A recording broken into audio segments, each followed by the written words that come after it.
Ciao à tutti, ciao ragazzi. Bon, je ne sais pas si vous êtes comme moi, mais quand je suis en vacances en Italie, j'ai l'habitude souvent de prendre un bon petit déjeuner le matin et le midi, je vais manger plutôt quelque chose sur le pouce. Donc, je vais m'orienter vers una piadina, un tramezzino, una pizza al taglio, una focaccia. Mais en Italie, il y a aussi des panini, des sandwichs. Je vous rassure qu'ils n'ont rien à voir avec ce qu'on connaît chez nous. Donc, je vais vous présenter dans cette vidéo deux panini, deux classiques de la street food en Toscane. Allez, c'est parti, c'est tout de suite. Bon, oubliez tout de suite ce que vous savez sur le panini en France, sur ce que vous croyez savoir du panino italien. D'abord, on devrait dire panino, au singulier un panino, au pluriel i panini, petit pain en italien, pane, ino, diminutif, petit pain, le sandwich italien. Oui, alors chez nous, c'est tout blanc, tout plat, un peu pâteux, pas trop de goût, pas trop de variété, la déprime quoi. En Italie, c'est tout le contraire, des panini, il y en a plein, il y en a de toutes sortes. On commence tout de suite notre panino tour avec la Toscane. Panino numero 1, le 5 e 5, le 5 et 5. Le 5 et 5, c'est un panino, un sandwich traditionnel de la ville de Livourne, Livorno. Du pain ciabatta garni avec la cecina, une sorte de galette de pois chiches fait avec de la farine de pois chiches, de l'eau et du sel et cuite au four.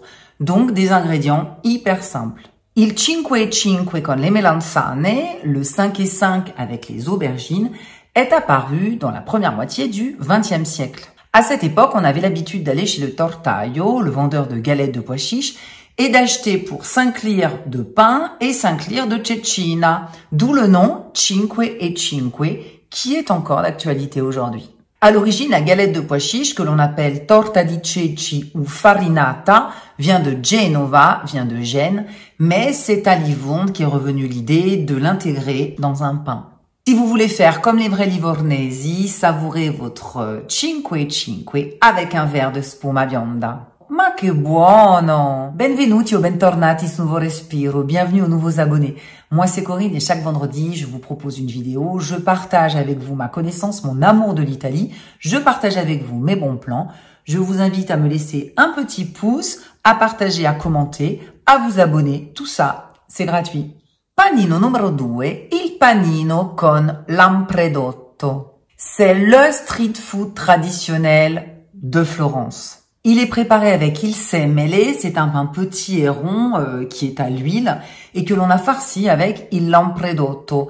C'est de la viande que l'on prend dans l'estomac des bovins, que l'on bouillit et qu'on l'on cuisine avec une sauce. Donc on est sur de la tripe. On est sur de la tripe, c'est particulier, hein. Si on n'aime pas, vaut mieux quand même savoir avant, hein. T'imagines, tu commandes, t'ouvres, oh, surprise! Oh. Il semele, c'est un pain riche, préparé avec des ingrédients coûteux. Il y a de la farine blanche, on va travailler longuement la pâte pour avoir beaucoup de mie, car c'est un pain qui est destiné à être imbibé, trempé, inzuppato. De 1800 jusqu'à 1970, ce pain a été un véritable objet de culte de la part des Florentins qui le consommaient surtout le week-end. Aujourd'hui encore, les Florentins se rappellent avec nostalgie de cette odeur du semele qui embaumait toute la ville. Il y a encore quelques rares boulangers qui le préparent sur commande, mais souvent il semele est remplacé par una rosetta classica, plus petite, plus économique et avec moins de mie, même si les tripiers, i tripai, appellent encore ce pain il semele ou passerina. Et maintenant, ma Coco Touch du jour. Connaissez-vous il pane sciocco, le pain stupide, le pain idiot, le pain crétin? Oh mais dis donc, je te permets pas, hein. Le terme pane sciocco désigne un type de pain où le sel est complètement absent. Non, tu peux pas. Dans ce pain-là, tu peux pas. Allez, ciao. N'importe quoi. Je me fatigue toute seule. Depuis plus de 1000 ans, la Toscane est le royaume du pain sans sel. Il pane senza sale. Selon une légende qui remonte à l'an 1100, à l'époque, il y avait beaucoup de rivalité entre Pise et Florence.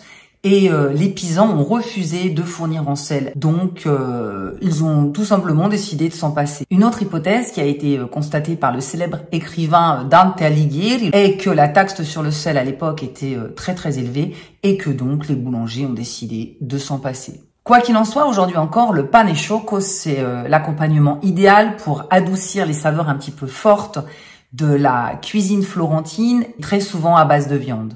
Le pane e choco est souvent consommé avec des condiments toscans, comme le pecorino toscano, il prosciutto crudo, le jambon, la saucisse, et c'est le premier ingrédient de la ribollita. Attention, la consommation de ce type de pain ne concerne pas uniquement la Toscane, on va en retrouver aussi dans d'autres régions de l'Italie centrale, dans les Marques, dans l'Umbria, une partie du Lazio, une partie de la Romagne. Mais la variété produite en Toscane, elle, est DOP, Denominazione di Origine Protetta, appellation d'origine protégée, il pane toscano DOP. Alors, êtes-vous prêt à tester ces panini speciali? À moins que vous les connaissiez déjà. Dites-moi ça dans les commentaires. Moi, en tout cas, je vous fais de gros bisous. Je vous dis à vendredi pour un nouveau respiro. Ciao, ciao!